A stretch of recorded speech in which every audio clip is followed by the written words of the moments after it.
So check us out at frameworkta.org. And now let's jump in. It is my great pleasure to introduce Carolyn Ouya, the Senior Training and Technical Assistance Specialist at Futures Without Violence and Futures Workplace and Economic Justice team. Carolyn is focused on improving access to quality education and employment opportunities for survivors of trafficking and gender-based violence. Her primary project is the Promoting Employment Opportunities for Survivors of Trafficking project. And prior to Futures, she served as the Director of Strategic Partnerships at Access Youth and Immigration Services, one of the largest victim rights and employment services agencies in San Diego County. Thank you so much for being here with us today. I'm going to hand it over to you. Thank you so much, Charlie, for that introduction, and to the Framework team for putting this together. Hello, everyone. Thank you for spending this next hour with me. Once again, my name is Carolyn Ouya, and I'm coming from Futures Without Violence. I do all things education and employment development for survivors of trafficking. So as Charlie mentioned, ask all your questions, and if we're not able to connect here, just know that there's plenty more opportunities for us to work together. So next slide, please. So a little bit about what we hope that you walk away with today. I'm going to give an overview of what economic empowerment services look like or can look like within the human trafficking field. We'll spend some time recognizing how violence and trauma can impact a survivor's ability to access different education and employment opportunities that are there. And then we'll talk a little bit about short-term versus long-term employment goals, and then best practices on how to support a survivor and help them become ready for the workforce. Next slide. So let's kind of find out how you're feeling. How are you feeling today? So on your screen, you should see 3 different photos, 3 different memes. And if you go into the Slido instructions, you'll be able to answer how you're feeling. So are you more like SpongeBob, ready to learn? Are you like the first image where you're exhausted and trying to figure it out? Or, do you have your tea and just here to listen? Let's see where you all are at before we dive into the contents. Nice, Viviana, you have your tea. I do too, so I'm sitting here right with you. Maricela, I see that you're ready to learn. Laylee, I see that you're feeling a little bit of a combination of many things, so I hear you on that. Thank you for your honesty. Awesome. Well, thank you for your responses. That helps me to see, where our pulse is, where our energy is, and do my best to make sure that the information meets your needs and sort of where you're feeling today. So thank you for that. Next slide. So I have another follow-up question that you can go ahead and ask in Slido. What are your current employment or work readiness practices? So before I go on and tell you everything that we're seeing and what best practices we have noticed, I'd like to know what you all are doing. So if you can take some time to answer that question, that would be great. So some of you, oh no, go ahead, Charlie, sorry. You can use your phone and grab that QR code, or in the chat, we have the link for slido.com where you can type in framework 331. Okay. Awesome. So yeah, it can be a 1-word response. You don't have to go into many details, but I'd like to get an idea of where you all are at when it comes to supporting survivors with employment. So yeah, I can give an example. So for example, someone can say, we help survivors build a resume, right? And that's something that we're doing right now. Or we have a employment partner at a local, I don't know, shop, right? So those are some examples.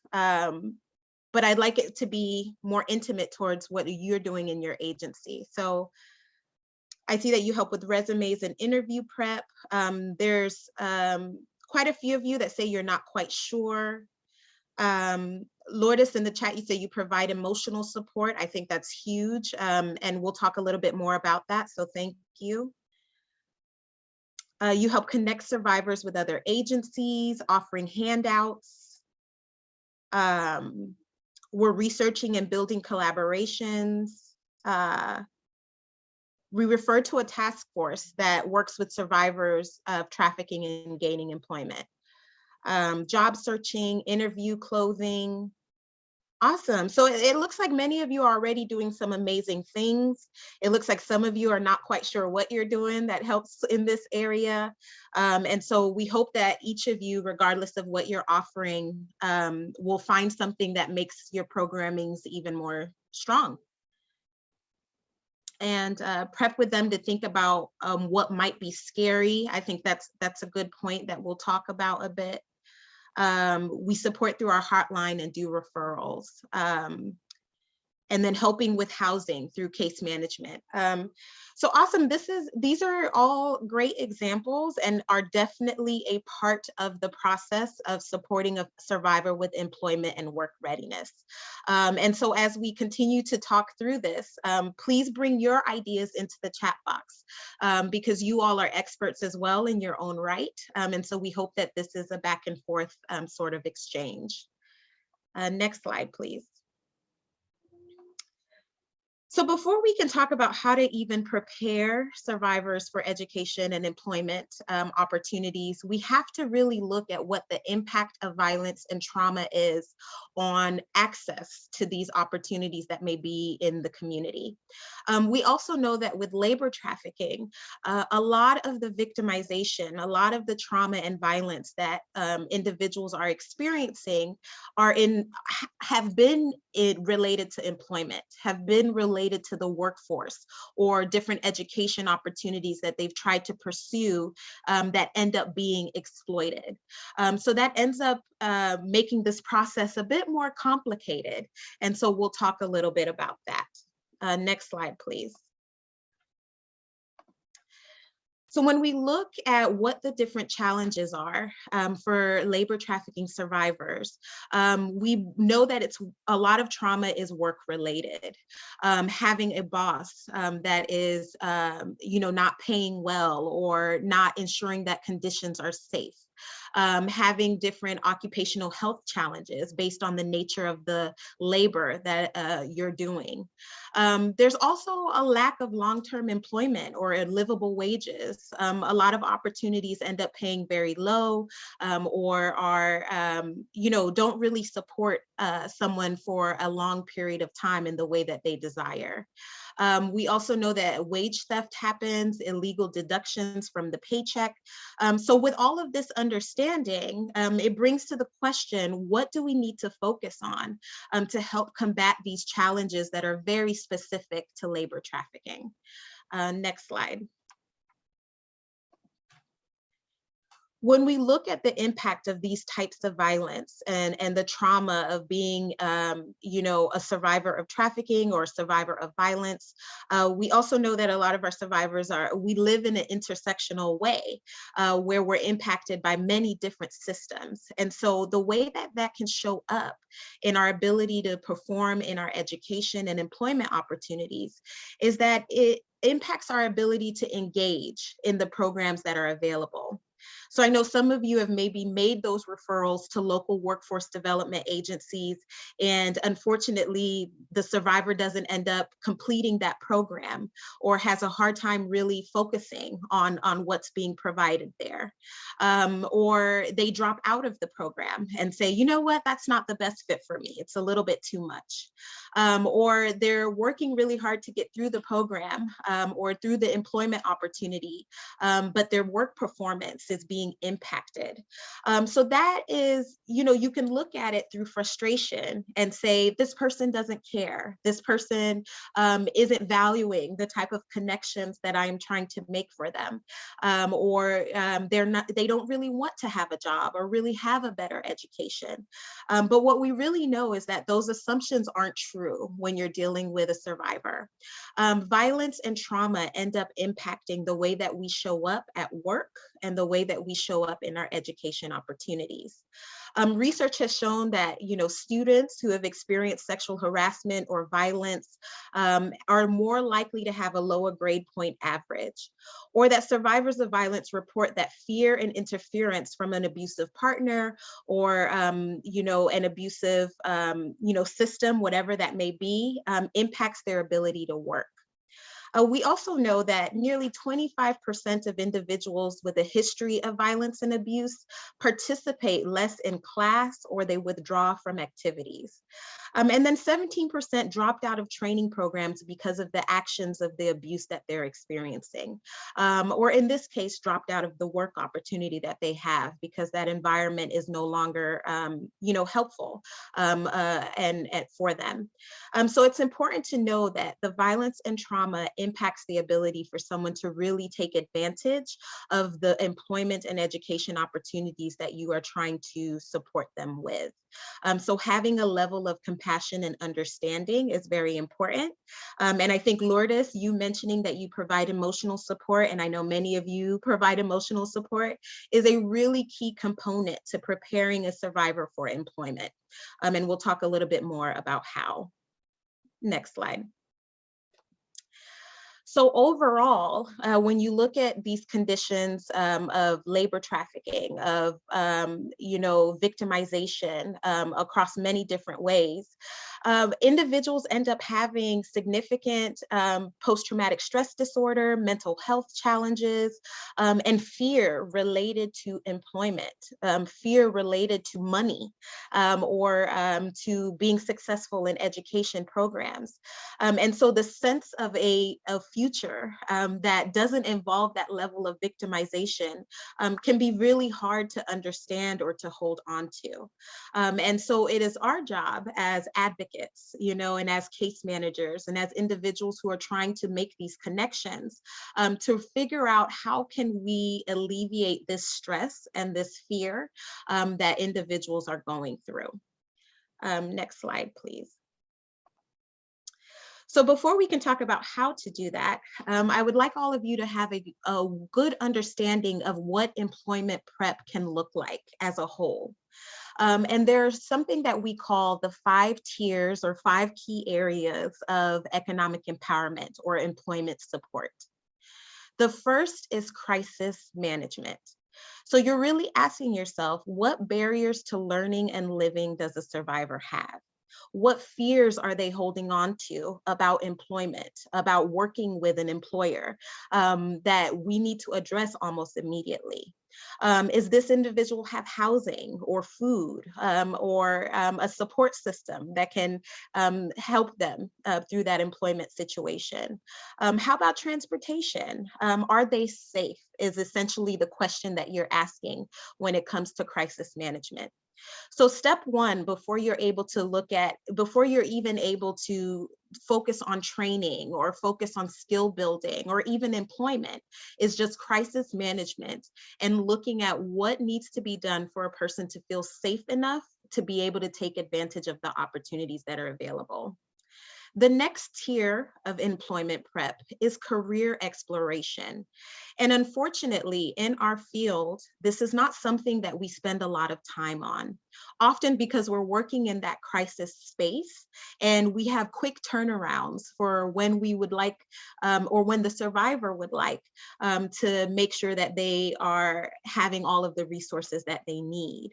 So we're not really asking survivors often, what would you like to do? How can we expand your opportunities to see more than what you've been exposed to? So for example, if you're dealing with a survivor who their whole entire work experience has been in the field of hospitality, but you're not necessarily exposing them to some of the other areas, such as maybe healthcare or information technology, or some of these other employment areas that can be of great support and benefit to them, then you're leaving out an entire world of possibilities for that particular survivor. So career exploration is very important. In order to help survivors understand and expand their knowledge of what's available for them. The next area is skill building and work readiness. So this is what we tend to focus on. Most of you put into the chat box, helping with the resume, helping with interview prep, maybe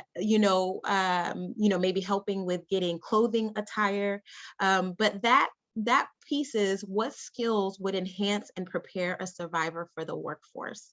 And while resume building and learning how to do an application is great, there are so many skills that are needed in order to hold a job, a living wage job, or a long-term sort of employment opportunity. So we'll talk a little bit more about what those skills are. And then the last two areas is experience building and employment. So often, we have survivors who are afraid of listing their experiences, because if they list their experience, then they're, maybe leaving themselves vulnerable to letting people know that they have been, exploited in one way or another. And so it's important to figure out, how can we build more experiences that are positive, that are robust enough to put into a resume and help an individual secure a job. And then employment, we're looking for quality and safe jobs for survivors. This is so important. It's not just whatever's available during that moment in time. It's really saying, is this job safe? Are the chances of an individual being exploited in this space low, in comparison to the environments that they've been in before? And then what's needed to secure and maintain these jobs, right? Thinking long term. So if you're trying to build a comprehensive sort of employment prep process, you want to look at all 5 of these areas. And it doesn't mean that you yourself as an advocate has to do all of these things, but you want to be aware of it so that you're connecting survivors to the resources that are available in these key areas. Next slide. So what gets in the way? We've talked about the trauma and violence and how that impacts an individual's ability to perform in employment. And that really boils down to this concept of survival brain versus learning brain.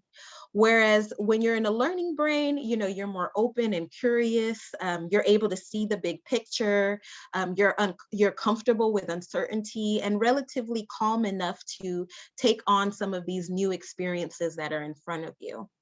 But because a lot of survivors are, dealing with the post-traumatic stress disorder and the experiences that they've had with their victimization, many are in survival brain. And survival brain makes it difficult to learn, to gain new skills, and to really show up in effective ways in employment and education opportunities. So that means an individual is more hyper-focused to threats. They may be difficult in trusting you or trusting a new employer, unable to really see into the future, to see that, there's more than what's happened to them at that moment in time. And so to get a better idea of survival brain, we're going to watch a quick video so that you can see what that could look like, and then we'll apply it to the employment field. Now, survival brain, on the other hand, is completely different. It's hyper-focused on threat. It doesn't like ambiguity. It wants clear, hard facts. It thinks in black and white terms. It doesn't want anything to be gray at all. And then emotionally, you can imagine that survival brain makes people feel panicky, feel like a little obsessive and afraid of getting things wrong. And they don't feel calm and open to learning new things. They just want to get things over with. And people in survival brain also really don't like making mistakes, and they are afraid of looking stupid too. So students in survival brain don't want to be picked on. They don't want to raise their hand and ask questions and look stupid. And so these people are also filled with doubt about their own ability to learn stuff, and they're afraid that other people can see how stupid they really are. Okay, so what does this mean for preparing for employment? One of the things that you heard is, maybe an individual feels that they are stupid, or they may not have a lot to offer into a workplace. And so how this can show up is, an individual is not taking advantage of the education or employment opportunities that you're connecting them with, especially if it's a long-term opportunity. This can also show up as a person not showing up during their first day or week of work because of that anxiety and that fear of something new, or being victimized again. It can show up as conflict with coworkers or supervisors, where there's a lot of combative energy, or not really being able to follow through on certain tasks, that that power and control dynamic ends up getting in the way. And then most importantly, it shows up as having a really difficult time advocating for, ourselves in basic ways due to fear. Right. And so these are things to keep in mind when you're preparing someone for employment. That oftentimes, this person may be living in this survival brain space. So it will take a little bit longer to prepare for employment, and take a little bit more extra one-on-one support or attention in order to address some of the barriers to employment that you all may be experiencing. So next slide. And please feel free to put any questions or any comments that you have about what we just went through. Are these things that you see, you can relate with, or anything that you would like to add? I'm looking out at the chat box to make sure that we're lifting that up. So with that said, how do we prepare someone who may be having survival brain, who may be afraid of opportunities, or just overwhelmed because of the experiences that they have had, for meaningful, and safe employment? And that comes down to something called trauma-informed work readiness. So many of us are doing work readiness, right? The resume building and the applying for jobs and things of that nature. But adding in a trauma-informed lens is very important, because we are dealing with many of the things that we've just discussed. So next slide, please. The first thing that you must do is really understand what employability skills are needed for that individual. Instead of doing that, quick turnaround, whatever job is available, that's where we're going to be able to focus on. It's important to really begin to understand what are the skills that are needed for the job. And there are sort of two different categories. There are employability skills that tend to, be accepted for lower wage jobs. And then there's skills that end up helping a survivor move more towards living wage jobs. And so the difference between the two is, for some of these lower wage jobs, having limited or low English language skills, maybe no secondary education, maybe literacy skills are impacted below the 10th grade reading level. Also, there's a significant digital divide, where we may not have access to a lot of IT skills, and then little or no gaps in work experience. And so some survivors are walking in that space, where there's not many, that those areas need to be focused on in order to move into some more living wage employment skills. So when we look at the difference, what is employable, based on the Department of Labor statistics, based on the job postings that are out there, is intermediate English, high school diploma or some sort of high school equivalency, a 10th grade reading level, some understanding of Microsoft Office skills, some sort of professional development, and then a specialization in whatever that field may be. Now, I put this up here not to scare you and say, oh, okay, if they don't have all of this, then they can't have access to these jobs. It's to have a good understanding of where you can maybe leverage your resources in, what type of skills development or partnerships you can start making in order to help support a survivor in learning the skills that they need in order to be employable in this space. Next slide. And so one way to do that is by conducting a work readiness assessment. And this assessment would help an individual understand, where they are, what their needs are, and then develop a plan on building those skills and interests based on the career goals of the survivor. So the link that's just been put into the chat box is a great resource and tool that often goes to a lot of TANF workforce-based programs. And so you'll find 3 different levels there. One is level 1, which is the basic resume writing, interviewing preparation, and understanding in general what an employer is looking for. Level 2 is usually understanding the skills and interests and career goals of a survivor. And then level 3 is learning about the labor market, what jobs are there, what career pathways are available. And so you'll find a guide not only for a participant, but also case managers to use to walk you through these 3 different levels. So I encourage you all to take a look at that and maybe cross-reference it with what you're doing now and see if there's anything that you could be able to do to support that, to make sure that you're adding in some key bits that maybe you're not focusing on right now. Next slide. So let's get an understanding of the current sort of vocational training strategy. Most of our strategies is really a one-size-fits-all sort of approach, where we find a job application, we help with a resume, we turn it in, and yay, we've done vocational training. We tend to focus more on the basic work readiness skills and while that is beneficial, it's still limiting. There's still many things that go into employment support that is missing from that approach. And then often success is measured by employment within 6 months. Has a person been able to keep a job for 6 months? And so when you're looking at standard vocational training or workforce development programs, that's how they're measuring success. But because we know the impact of violence and that it's not a linear process, that may not be the best measure of success for organizations that work with survivors. So it's important to have a conversation of how do we measure that, knowing what we know about the impact of violence and trauma on learning and employment success.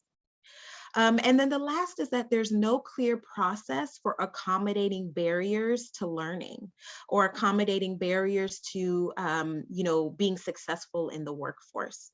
And so those are the things that we need to keep in mind and develop it a bit better when we're focusing on our communities.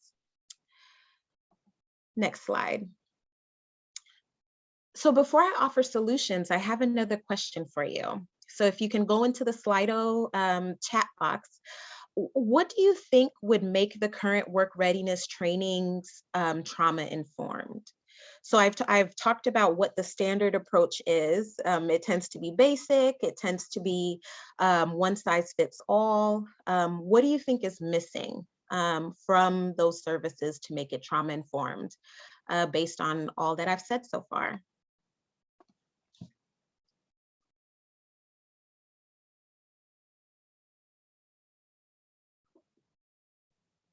And it can be anything. Maybe something's missing from your own approach, or you've seen it at other programs, or yes, language barriers. So really focusing on language barriers is something that's missing. Awareness of what's happening for clients. So you can't prepare for something if you don't anticipate. Okay. Thank you for that. Any other thoughts? What do you think is missing? What would make our current sort of approach to work readiness more trauma informed? What are developing trust and a genuine relationship with the clients to assess what their needs are, what their skill sets are, what they would like to work in. Yes, thank you for that. Someone mentioned time. I think that is very important, and I'll talk a bit more about that. So thank you for putting that into the chat. Anything else? Maricela, thank you for that. Religion, yes, how religion and culture plays a huge role in the different types of employment opportunities that a person can even take advantage of, or the approach. That's a good idea. Daycare, tailoring services to each client based on needs and strengths, more training about disabilities and needs. It's awesome. Transportation, awesome. So those are all a great list, which lets me know that you all know that there's so much more that goes into work readiness than what's being offered out there. So let's dive a little bit deeper into this. Next slide. So trauma-informed work readiness, as some of you have mentioned, requires you to really meet a survivor where they are. And so it ends up being a more customized approach based on the individual's needs. So if you have a survivor who is coming in and they, for example, are undocumented, and so they can't take advantage of the workforce development system, what do you do then, right? And really being able to think through some of the opportunities in that space. Or if you have a survivor with children, someone mentioned daycare, and all of these jobs are during a time where that individual cannot work because they have to take care of the kids. That's something to consider. And so this is just to let you know that work readiness is more expansive and comprehensive than we tend to look at it. And to also encourage you all that you're doing a lot of work that I consider and experts consider to be work readiness, trauma-informed work readiness. And a big piece of that is because you're addressing wellness factors, right? You're addressing the impact of trauma on a person's ability to succeed in those spaces. You're addressing the impact of maybe religion or culture and how that impacts a person's ability to show up. And so that is a key difference between the standard approach and a trauma-informed approach, is that you are going beyond just the basic resume writing, interviewing, to looking at all of the barriers that can impact a person's ability to succeed. You also want to understand the challenges and resources that accommodate these barriers. So really being able to do some community mapping, and after this webinar, we'll send a lot of resources to share with you all about how to do that, but being able to really help with those barriers. And then looking at multiple pathways and offering choice. What we don't know, or what we realize in our field, is that often because we're working on such a short time frame, we're not offering a lot of choice, and often because we're not seeing a lot of choice. And so we end up reenacting some power and control systems that, I know many of us don't want to. So we have to really take time to look at multiple pathways. Next slide. So some things to consider is to focus on socio-emotional learning and mental health support, and to also look at workplace safety. So before you can even focus on resume writing or interviewing, it's important to have conversations about what does it mean to be safe in the workplace? What are your rights as a worker?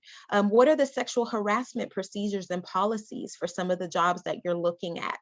Or any state protections that survivors have. And so we'll offer resources after this on how to navigate those spaces. But this is a critical component to preparing a survivor of labor trafficking for the workplace. Really empowering and reminding them that they can be safe in the workplace, that they are protected, and that there are systems in place that will make sure that, if something happens, then they're not alone and they don't have to stay in it, can be a very empowering step. And then the last is really having an action plan for addressing these barriers. Next slide.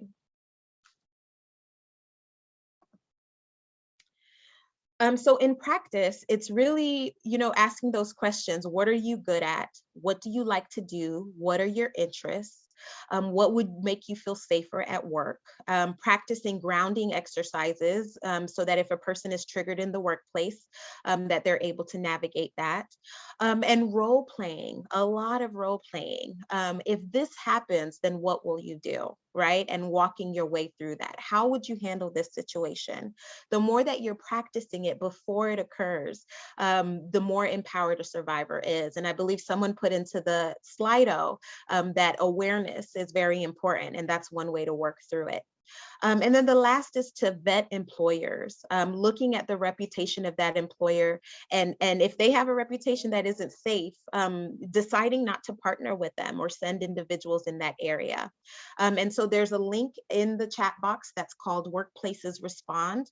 And it talks about how to vet employers and make sure that an employment space is safe. Next slide. So these are some economic empowerment examples, but we're going to move through that because there's some key resources that I would like you all to really walk away with. And so if we can move through to slide number 29, because we want to make sure that I'm answering a lot of your individual questions, you have to understand that there are a lot of resources that are available that can support you in this space. Often we're requiring our case managers or our advocates to then become job developers. And that's not fair, right? When you're already dealing with a lot of crisis management. So I'd like you all to kind of walk away with some resources that will make you feel a little bit more supported in the work that you're doing. Before that, if you can answer this question, how many of you have worked with the workforce development system or know what WIOA is? 67% say they don't know, 33% say not yet. Good. Okay, awesome. Okay, thank you for that feedback. So it seems like a majority of you are not aware of what the system is. And so if you walk away with nothing, I'd love for you to know what the system is and truly try to leverage it. So the Workforce Innovation Opportunity Act is a funding structure that comes from the Department of Labor. And they've set aside all of these resources to support with the education and employment development of individuals with multiple barriers to education and employment. So this means they've set aside money for and systems and training programs for English as a second language, extra funding for transportation and for training. And so it's important that we as victim service agencies and advocates really leverage this because it's been designed and created for a lot of the communities that we serve. It is not a perfect system, right? So there's going to be some advocacy that you have to do as, in order to make sure that the survivors you're working with can move through this system successfully. However, it is a powerful one that can help support you all.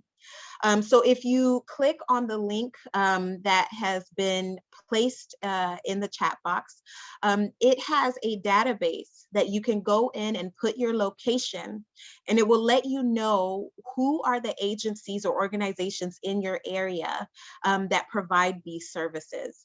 And I would like for you to find out who those agencies are, call them and get to learn a little bit more about their eligibility, and then identify the barriers that a survivor may have going through that program, and really establish a strategic partnership with them.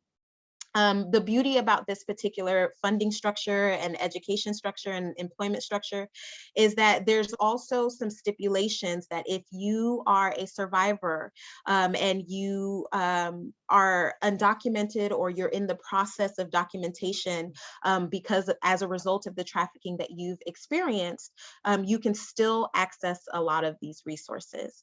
And so we'll send a guide so that you can learn a little bit more about that. Next slide. We've also, this is the guide. It lets you know what all are considered workforce development or WIOA programs. But once again, it just allows you to be able to connect to local English as a second language programs, local training programs that offer basic CNA, medical assisting, hospitality certifications that are legitimate and been vetted, and so this is a system that can really help you do this work a bit more efficiently without feeling like you have to do it all on your own. And after the fact, I'll send some other links that will help you find who your local adult education spaces are. And the whole purpose of this is to just reach out to them, get to know them, and develop a strategic partnership that will help you train the survivors that you're working with to be ready for employment, that you do not have to do it alone, and that is not the expectation. Next slide. So I'll talk about a little bit about how we can help you, and then we'll open it up to questions so that I can answer specifics. And I know that 1 hour is not enough to really talk about what it takes to get someone ready for employment, but I hope that it at least opens us up and gets us ready to dive a little bit deeper. So through our project, the Promoting Employment Opportunities for Survivors of Trafficking project, we offer training and technical assistance. So we will help you develop these strategic partnerships and connect to your local resources for education or childcare or transportation when it's related to employment. We'll help you build capacity to help you dig a little deeper about how you can make your programs a bit more trauma informed. And then we have a lot of resources and guides that can provide, some of those tangible tips that are available when it comes to preparing for employment. Next slide, please. So with that said, we're encouraging you to sign up for our office hours, and we'd love to hear sort of what the challenges are for your particular region, and also hear what maybe you have a survivor and you're trying to work with them but are having a hard time and would like a second opinion on how to navigate some of those employment barriers. So just know that we're here available to support you in that way for some of those intricate questions. Next slide. So with that said, I'd love for us to open it up to questions and see if there's specific resources that I can put into the chat box or I can answer out loud together. So yeah, let's open it up to some specific questions that you may have or what you're experiencing when it comes to preparing for employment. This is your opportunity. Anything that comes to mind throughout this event, pop it into the Q&A. You should have a navigation menu below the video, and Q&A, you'll be able to ask questions and upvote things that are most important to you.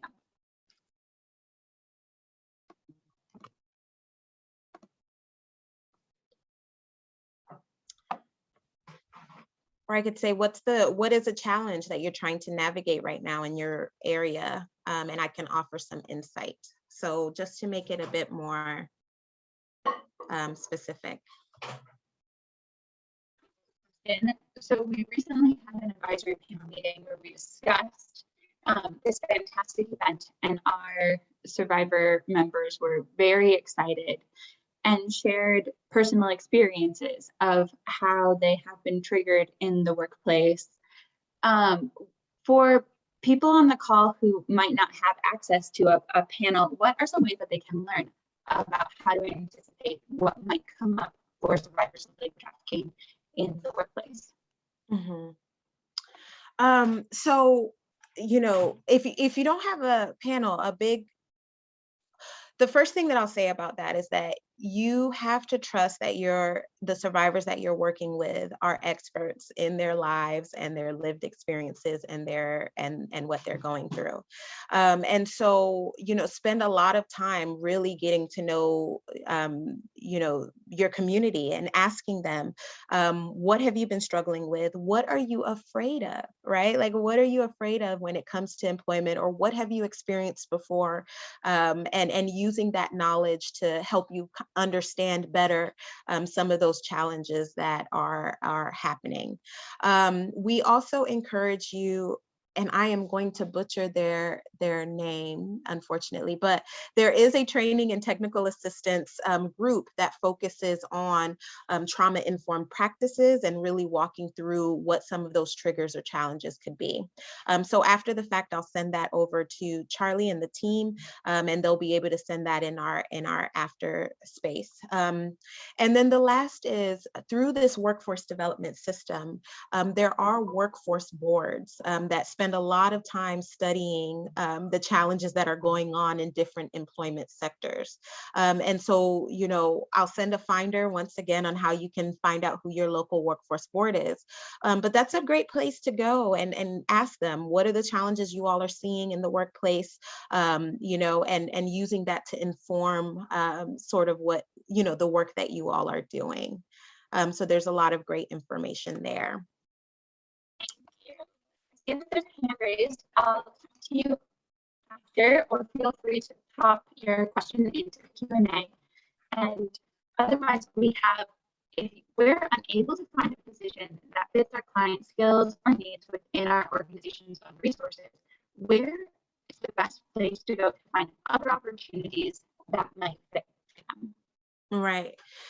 So the Career One Stop is a you know, is a great, and it's one of the links that we've been able to provide, the Career One Stop Employment and Training, Find Your Local Training Program.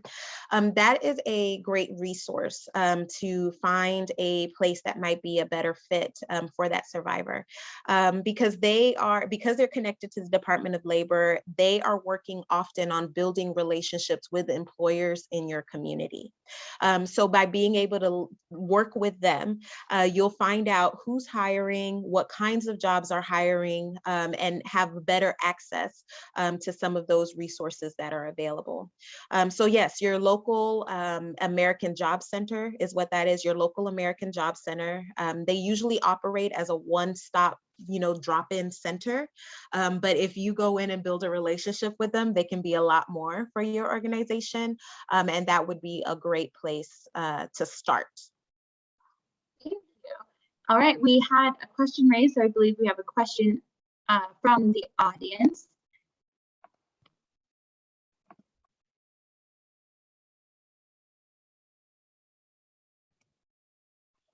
You hear it in the chat or by unmuting? Hi, I'm right here. I'm sorry. I was trying to put the question in the chat and then it knocked me off. I guess my biggest issue that we're facing, especially with the community that we're working with, is the immigrant community and the lack of available resources because of their immigration status. So we're in Long Island, New York, and I work a lot of in the East and the South County, and our biggest issue is that there are a lot of resources out there, but because of their immigration status, they don't qualify. So we have to, like you said, create a strategic plan. And, you know, sometimes these, them getting their visas, whether it's a U visa or a T visa, you know, that's a long process. So they're kind of like stuck. So we kind of provide the resources to help manage the time, but that is our biggest obstacle. Right. And I'm sure that it's for many as well, because of the labor trafficking that does occur with majority of the immigrant population. Right. That is the biggest, that is a huge challenge. And unfortunately, we are still very behind on figuring out how to best address that challenge. The best practice that I have seen so far is really supporting small business development of the undocumented community. And we know that small business development is not an easy feat, right? Like there's a lot of capital and things that go into that in order for it to be successful. But there are resources that support that. So the Small Business Administration has many different offices throughout, you know, the nation, and they help support individuals on starting small businesses. And regardless of your immigration status, you are allowed to start a small business and get an ITIN number and you know, be able to kind of thrive in that space. So that has been the best practice for that particular population. Another is cooperatives, and I can send some research on that, but cooperatives are really survivors coming together with this barrier and figuring out how to leverage their skills amongst each other, you know, in a way that creates their own sort of economy. And once again, these are not perfect, you know, sort of answers, especially when you're dealing with such an intricate challenge. But I can send a lot of resources to support how to do that. So I'll put the Small Business Administration, and I would say find out which one, where your local center is, and reach out to them and build a relationship with them and see if they can, you know, support in, you know, they do classes such as how do you do a business plan? How do you market? Sometimes they have capital and money that they can give out to them. So really building a relationship with them and seeing how you can leverage that is an idea that could be beneficial. Thank you so much. We have time for maybe one or two more questions. And so feel free to type that into the chat or to the Q&A. And I'm going to hand off my Q&A mic to my coworker, Megan.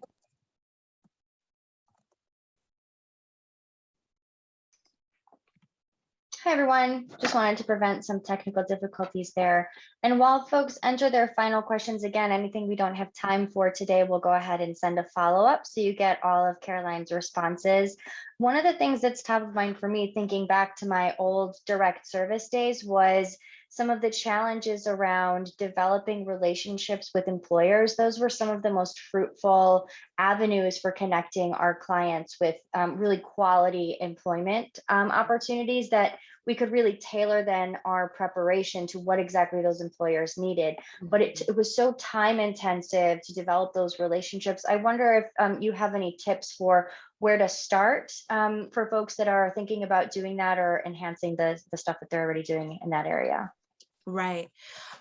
So that is a great point. Some of the most successful ways to move through this is building employment partners, and it is time in, it's difficult, but where we find a lot of success is some of those smaller local community employers, right? So when we think about building employers, we're automatically wanting to go to the Targets and the, you know, just like the bigger entities. And because they're corporate, some of the relationships that happen in that space take much longer.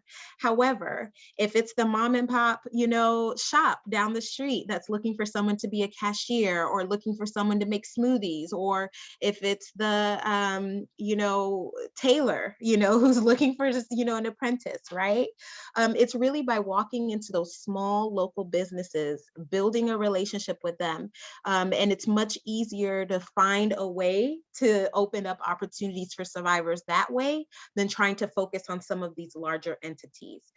So look at your community, do a search of who's where, and go and get to know them. And I wish there was a shorter or quicker way to do this, but unfortunately, someone mentioned time. Economic empowerment, to really do it successfully, especially for survivors and all the barriers that they're going through, is usually about a 2 to 3 year process.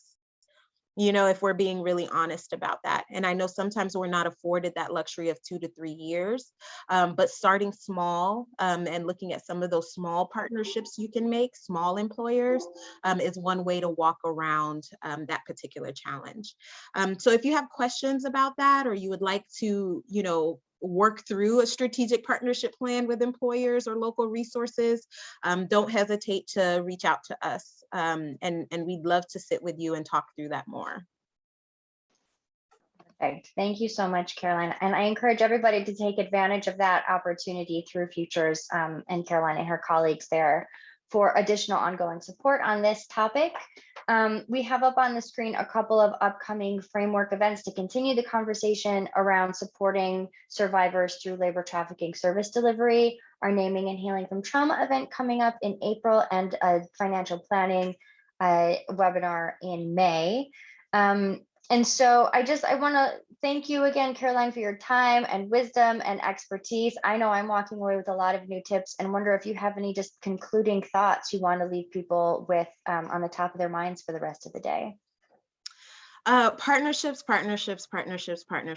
I don't want any of you to walk away feeling like you have to now become the job developer. That is not what we're saying. It's just to start expanding your idea of who we can partner with to help us, build these skill gaps that are available, and that you don't have to do it alone, and that we are here as a resource. So I'm hoping to see some of these names pop up at office hours or in my email box.